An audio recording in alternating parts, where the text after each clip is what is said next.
Hemos venido hablando acerca de este punto, de la restauración de la mujer. Recuerde que en la caída, se le hace responsable a Adán, ¿verdad? Por los hechos que cometieron, se le hace responsable totalmente a Adán, los hechos cometidos, más sin embargo, a la mujer y al varón los expulsa el Señor del huerto del Edén. Ellos fueron expulsados y cuando el Señor comienza a tratar nuevamente con el hombre, que estamos hablando de Noé y después estamos hablando de Abraham, que son figuras de dos de los 7 Adanes que nosotros tenemos en las Escrituras. Ese tema lo vamos a compartir después, los 7 Adanes. De manera que tenemos entonces cómo Adán es expulsado del huerto juntamente con su esposa, y ahí es donde se le da el nombre de Eva, porque antes era Isha, mujer, pero a partir de la caída se le da el nombre de Eva, y será su nombre Eva porque era madre de todos los vivientes.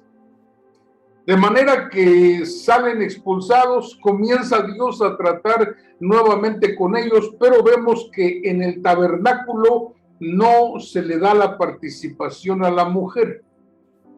No se le da la participación, sino que se queda relegada, como si fuese un tipo de castigo. Bien, vamos a continuar. Dice la Escritura, Deuteronomio 29:29, las cosas secretas pertenecen a Jehová nuestro Dios, mas las reveladas son para nosotros y para nuestros hijos, para siempre, para que cumplamos todas las palabras de esta ley. Note usted que se dice que lo revelado nos pertenece a nosotros y a nuestros hijos.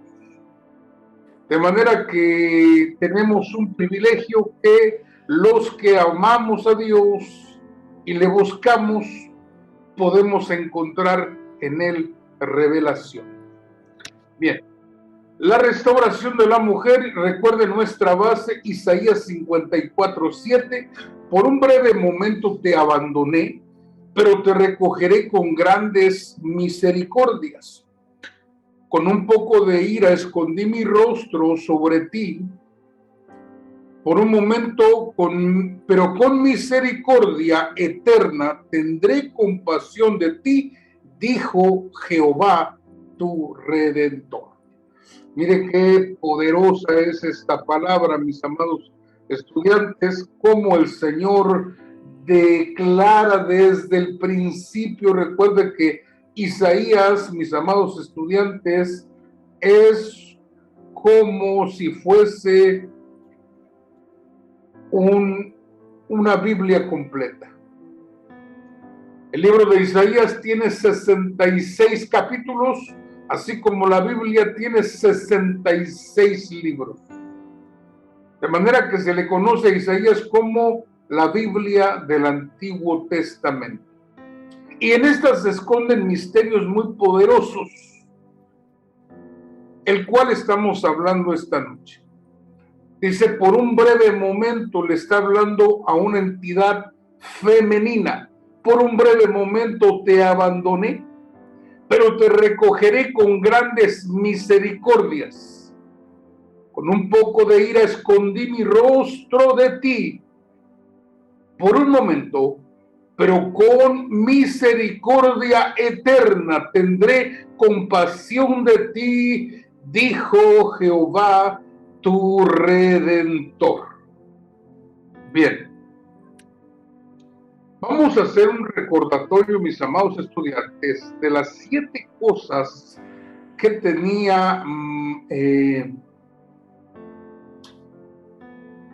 la mujer en el huerto de Edén. Y recuerde que estamos comparando la vida de esta mujer, la Isha, que le dieron a Adán, la estamos comparando con María de Magdala, o mejor conocida como María Magdalena.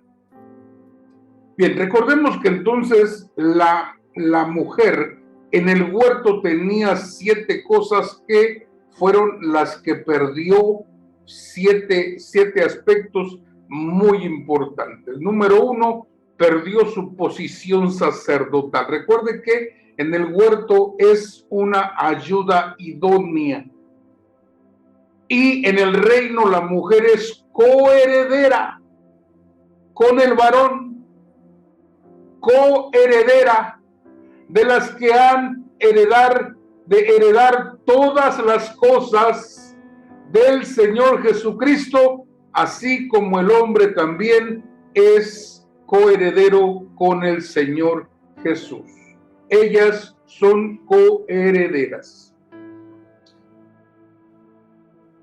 Y tenemos entonces que en el huerto había posición sacerdotal, había posesión del huerto, había posición ministerial, había nivel de autoridad, era madre de los vivientes, tenía vestido espiritual y tenía la vida como la de Dios, la vida Zoe, la vida espiritual. Estas son las 7 cosas que perdió Isha, la mujer, en el huerto del Edén.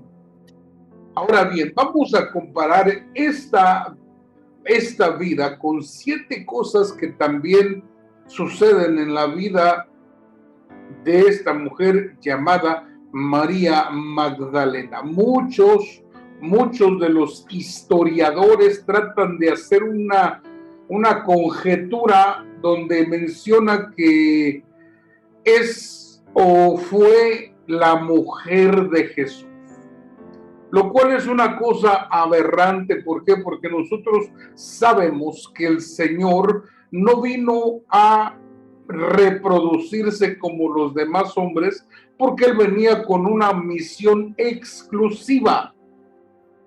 Y esa misión exclusiva lo llevó a tener una vida asexual aquí en la tierra. Los personajes que Dios llamó, ciertamente, como lo fue Daniel, como lo fue Elías, como lo fue Juan el Bautista, como lo fue nuestro Señor Jesucristo, por causa del reino de los cielos, eran personajes asexuados. Quiere decir que no tenían relaciones sexuales.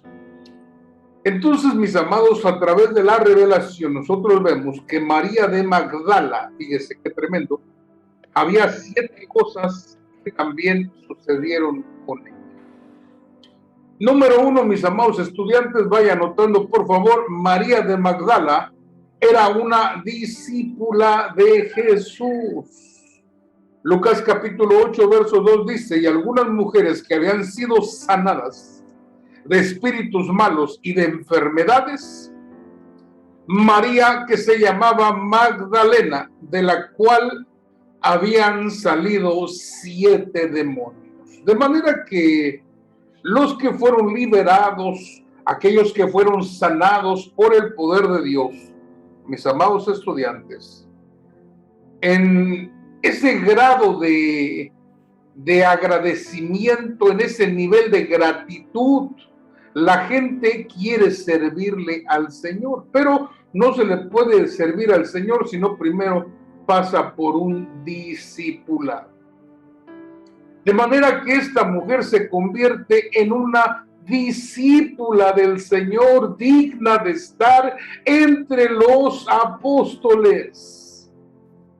Recuerde que cuando echaron suertes, porque faltaba un apóstol, que era Judas, quien se había quitado la vida, echaron suertes sobre 2 apóstoles que habían estado desde el principio, así como lo estuvo María de Magdala, pero todavía no era tiempo de su restauración. Estoy hablando restauración de la mujer en cuanto al ministerio.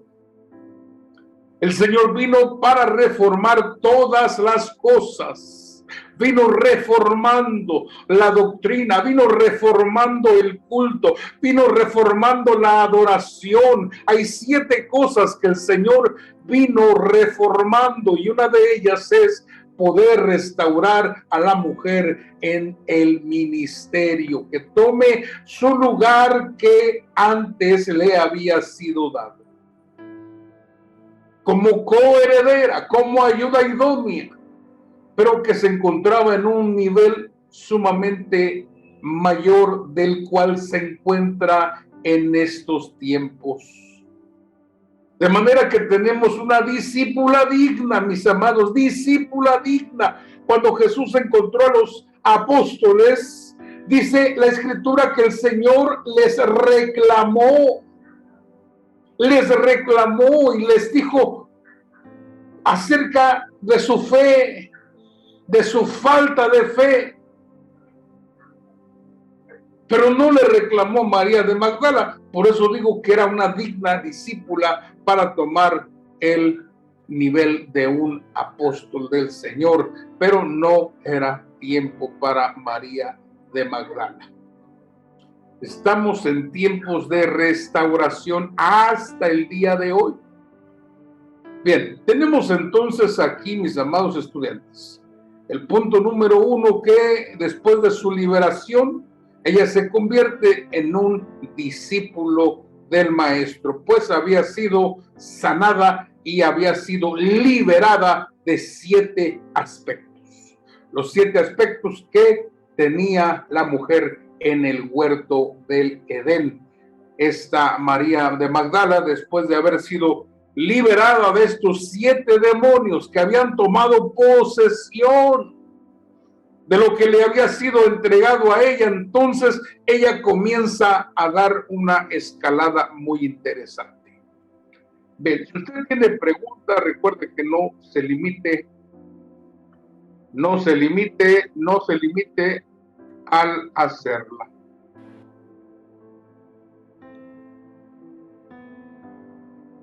Bien, no sé si me está escuchando bien, Pastor Armando. ¿Me estás escuchando bien, hijo? Amén. Sí, lo escucho bien, siervo. ¿Se escucha bien?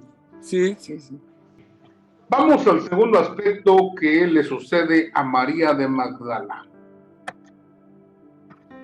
Bien, número 2, María de Magdala era una proveedora materialmente a Jesús y sus discípulos durante su predicación en Galilea.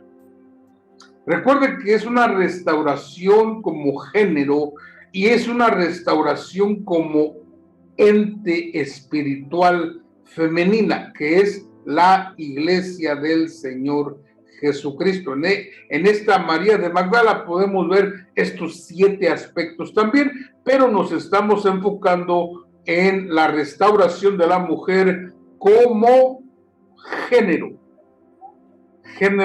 femenino.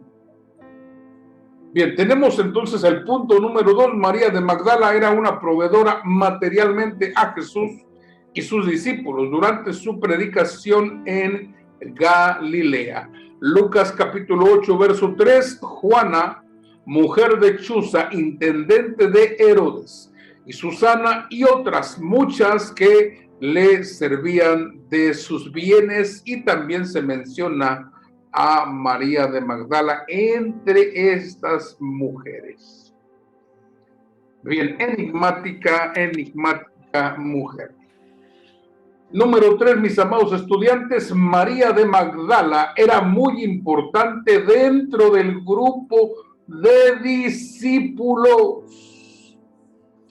Juan capítulo 19, verso 25 dice: estaban junto a la cruz de Jesús su madre y la hermana de su madre, María, mujer de Cleofas, y María de Magdala, María Magdalena.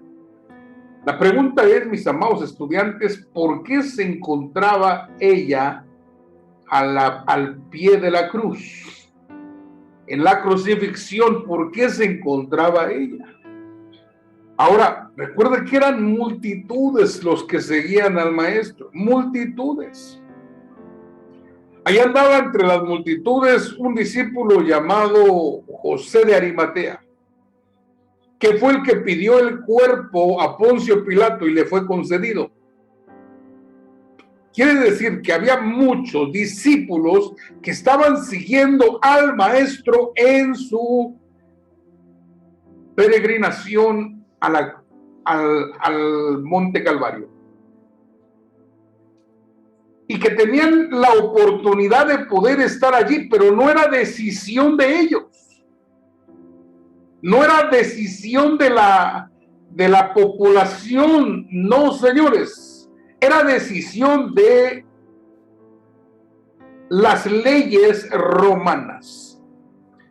Las leyes romanas indicaban que solamente 3 personas podían estar al pie de aquel que había sido condenado a la muerte en una cruz. Solamente 3 personas. Y usted ve, se encontraba la madre, se encontraba por ahí otra mujer, y dentro de ellas otra mujer que era la tercera, más se encontraba la cuarta, que era María de Magdala. En otros evangelios usted se dará cuenta que se menciona solamente que se encontraba al pie de la cruz, se encontraba la mamá de Jesús, la madre, se encontraba el discípulo amado y se encontraba María de Magdala. Nada más 3. Aquí se mencionan 4, pero 3 eran los que podían estar allí, solamente. Al discípulo lo escogieron porque él era un escribano. Y él siempre estaba a la par de Jesús escribiendo. Usted se da cuenta que tenemos el Evangelio de Juan, que se le conoce como el Génesis del Nuevo Testamento. Porque mis amados, en cuanto a la revelación, se va hasta la cocina. Encontramos a Juan con su primera carta, segunda carta, tercera carta de Juan, y se cree que es el mismo autor de el Apocalipsis, de manera que era un escribano, el escribano de Jesús. Bien, mis amados estudiantes, entonces tenemos que María de Magdala era muy importante, tanto que la dejaron estar al pie de la cruz. Juan capítulo 19, verso 25, estaban junto a la cruz de Jesús su madre y la hermana de su madre, María, mujer de Cleofas, y María Magdalena. Bien. Número 4, María de Magdala estuvo presente como testigo de su sepultura. Marcos 15, 47, y María Magdalena y María, madre de José, miraban dónde lo ponían. El cuerpo de Jesús fue bajado de la cruz y llevado a la sepultura. Recuerde que era una sepultura nueva, era una caverna donde se colocaban los cuerpos. Y ahí metieron el cuerpo de Jesús, y María de Magdala es testigo. ¿De qué? De su muerte. Confirma ella que el maestro ha muerto y ahora se encuentra como testigo donde lo están colocando el cuerpo del maestro. De manera que María de Magdala es un testigo ocular. ¡Qué tremendo es! El número 5, María de Magdala lleva la carga por el cuerpo de Cristo. Marcos capítulo 16, verso 1, cuando pasó el día de reposo, María Magdalena y María, la madre de Jacobo, y Salomé compraron especias aromáticas para ir a ungir. Fíjense qué tremendo es. Es María de Magdala quien lleva la carga por el cuerpo de Jesús. Para que ese cuerpo que está próximo, mis amados, a la destrucción, en apariencia, próximo a la descomposición, entonces ella lleva especies aromáticas para ungir ese cuerpo. Y eso nos habla de la carga de las mujeres para este tiempo profético, carga que las mujeres van a llevar para que el cuerpo de Cristo no sea denigrado, para que el cuerpo de Cristo no sea avergonzado, para que el cuerpo de Cristo, que es la iglesia mística, no sea difamada. Bien, entonces vemos a María que tener carga por el cuerpo de Jesús.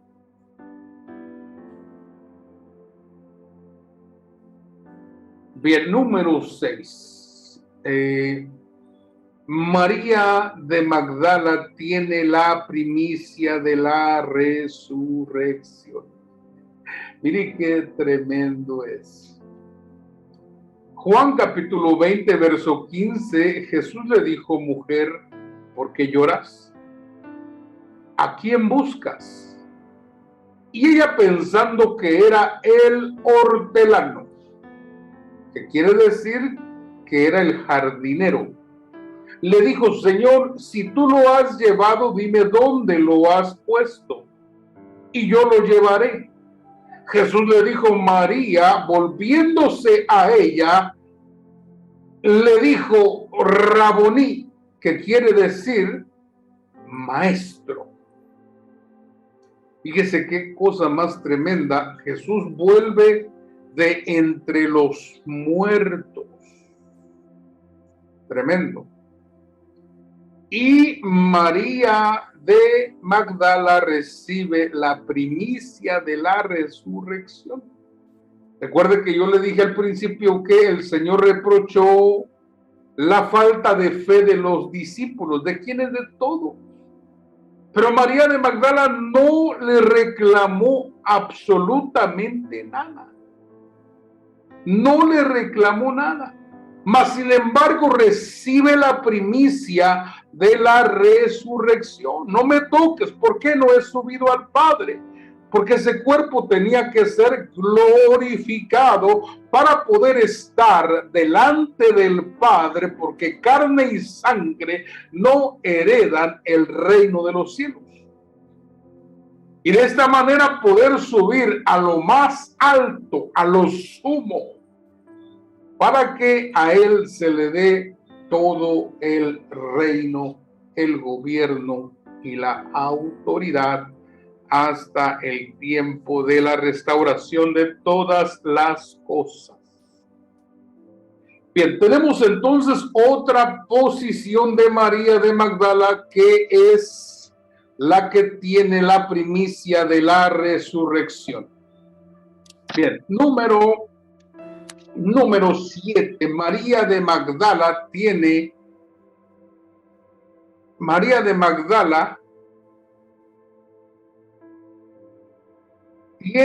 un mensaje a los apóstoles.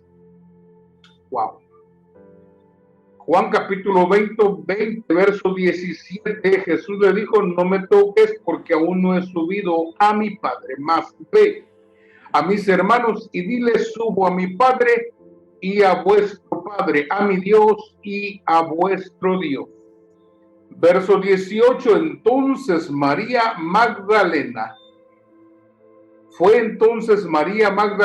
para dar a los discípulos las nuevas de que había visto al Señor y le había dicho estas cosas. De manera que el Señor restituye a la mujer con un mensaje poderoso.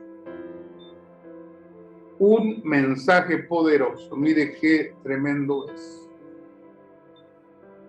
Me llama la atención cómo Dios está restaurando a la mujer.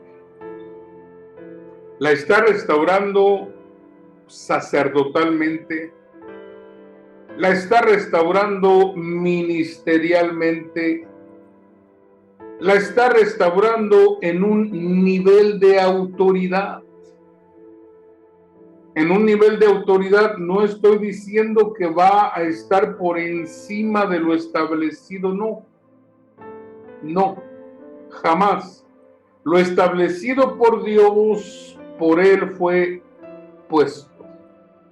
Primero Cristo, que es cabeza del hombre, y después el hombre, que es cabeza de la mujer. Es el orden en el que Dios trabaja, pero la restaura en sus niveles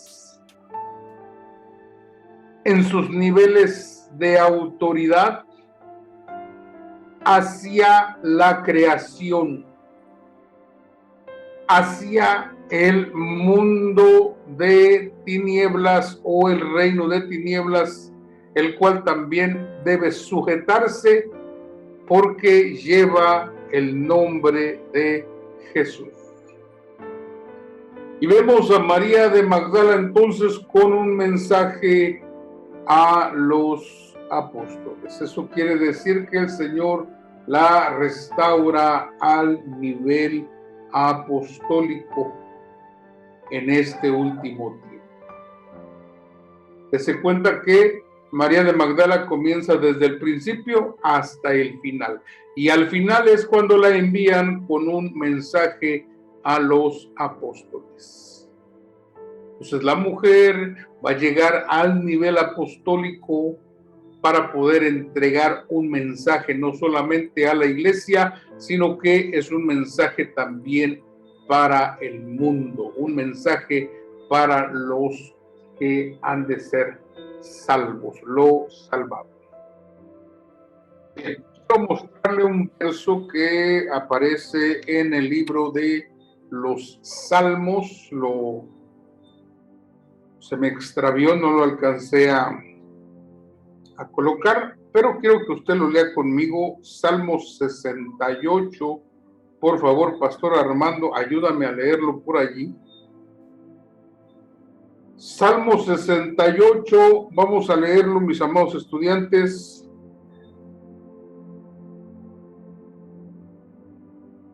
A ver, Salmo 68. ¿Todo el Salmo? No, permítame tantito, ando por aquí buscándolo. Salmo 68, vamos a leer. Quiero que leamos en la versión 60. Sí. Bien, es el Salmo 68, verso 11. Amén. Dice la palabra del Señor: el Señor daba palabra, había grande multitud de las que llevaban buenas nuevas. Huyeron reyes de ejércitos. Hasta ahí, hijo, solamente. Amén. Solamente el 11, léelo nuevamente, por favor. El 11. El Señor daba palabra, había grande multitud de las que llevaban buenas nuevas. Bien, voy a leer la versión que yo tengo. Gracias, pastor. Amén. La versión que yo tengo dice lo siguiente: el Señor da la palabra, las mujeres que anuncian las buenas nuevas son gran multitud. Fíjense qué tremendo. Salmo 68, 11, el Señor da la palabra. Las mujeres que anuncian las buenas nuevas son gran multitud.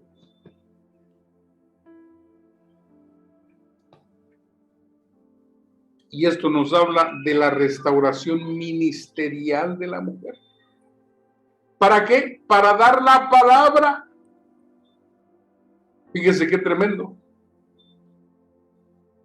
En algún momento los hombres que no creen en el ministerio de la mujer utilizan el versículo donde dice Pablo. Ahora recuerde que había un aspecto cultural en ese tiempo, que había mujeres judías y había mujeres gentiles.